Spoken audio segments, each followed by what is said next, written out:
আজকে মিস্টার হাজবেন্ডের জন্মদিন, কিন্তু তার একদমই মনে নেই। আর আমিও সকাল থেকে বুঝতেইনি যে আজকে তার জন্মদিন, কারণ আমি ওকে সারপ্রাইজিংলি জানাতে চাচ্ছিলাম যে আজ ওর জন্মদিন। ঠিক কখন সে বুঝতে পারলো যে আজ তার জন্মদিন আর কি কি করলাম আমরা জন্মদিনে, সেই সব কিছু নিয়ে থাকছে আজকের ভিডিও। তাকে যদি জিজ্ঞেস করা হয় যে আমার বার্থডে কবে, সে এফোর্টলেসলি উত্তর দিয়ে দিবে। কিন্তু যদি জিজ্ঞেস করা হয় যে তার বার্থডে কবে, এমন না যে সে জানে না, but he never thinks about it. জন্মদিনটা যেদিন ছিল সেদিনের আরেকটা ভালো বিষয় হচ্ছে দিনটা ছিল রবিবার, আমাদের দুইজনেরই ছুটির দিন। তো ঘুম থেকে উঠে একটা স্লো মর্নিং কাটানোর পর ভাবলাম যে চলো বাইরে থেকে ঘুরে আসি, যেহেতু চারপাশে এখন সাকুরা ফুটছে। আর আমি সেদিন ইচ্ছে করি একটা পিঙ্ক টি শার্ট পরেছিলাম আর বলেছিলাম যে তোমার যেহেতু পিঙ্ক টি শার্ট নেই, চলো আমরা আগে হচ্ছে একটা শপিং মলে যাব, তোমার একটা পিঙ্ক টি শার্ট কিনবো, দেন আমরা ওইখানে ঘুরতে যাব। বাট এটা ছিল ওকে না জানিয়ে একটা টি শার্ট গিফট করার ওয়ে। বাই দা ওয়ে, সে কিন্তু এখনো জানে না যে এটা তার বার্থডে। এবার বার্থডে কেক কেনার পালা। তাকে বলেছি কনভিনি থেকে অনিগিরি আর ড্রিঙ্কস কেনার জন্য, আর আমি গিয়েছিলাম একটা কেক শপে কেক নেওয়ার জন্য।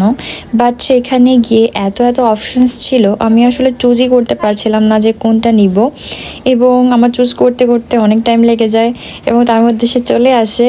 এবং যখন আমি নামটা লিখতে বলছিলাম তখন সেটা দেখে তো সে বুঝে গিয়েছে যে ইটস হিজ বার্থডে। তারপর একটা ফুলের দোকান থেকে বলছিলাম ফুল নেওয়ার জন্য, বাট সে তো নিবেই না, বলছিল এসবের কোনো দরকার নেই। তার উপর এখন সে বুঝে গিয়েছে এটা তার বার্থডে, তো আরও নিতে চাচ্ছিল না। এটা যেহেতু টিউলিপের সিজন, তো বেশ টিউলিপ ফুল ছিল দোকানটাতে। বলছিলাম যে অ্যাটলিস্ট একটা টিউলিপ ফুল তো নাও। তারপরে সে একটা পিঙ্ক কালারের টিউলিপ ফুল নেয় তার টি শার্টের সাথে ম্যাচ করে। এবার আমরা যাচ্ছি উয়েনো পার্কে।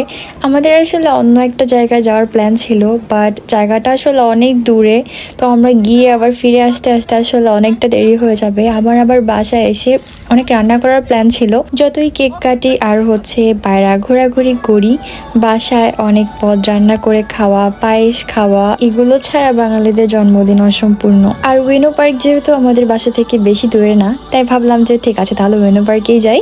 এবং এখানে এসে দেখছিলাম যে অ্যাজ ইউজুয়াল এখানে সবসময় এই জায়গাটা অনেক হ্যাপেনিং থাকে। এখানে একটা লোক হচ্ছে কিছু খেলা দেখাচ্ছিল, সবাই দেখছিল। তারপরে আমরা হচ্ছে গিয়ে পার্কটা একটু ঘুরে ঘুরে দেখলাম।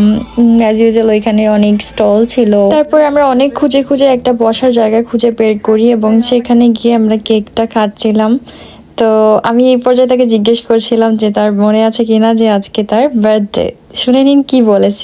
কেক কেনার কেক কিনতে গেছে তখনই আরে কেক কিনতেছে কি জন্য, তারপরে তুমি লিখতেছো হ্যাপি বার্থডে হাজবেন্ডু। হাজবেন্ডু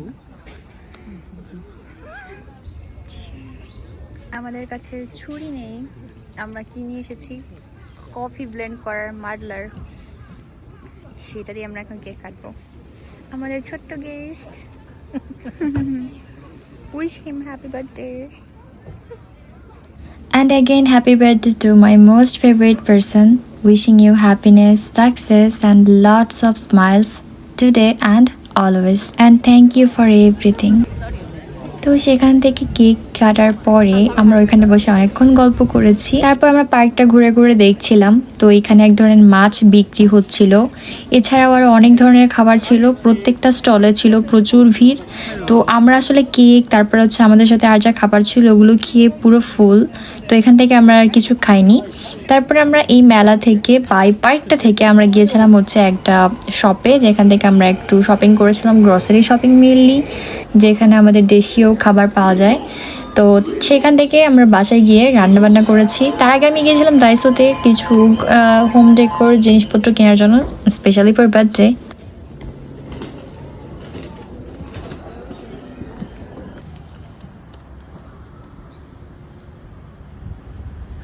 না সেই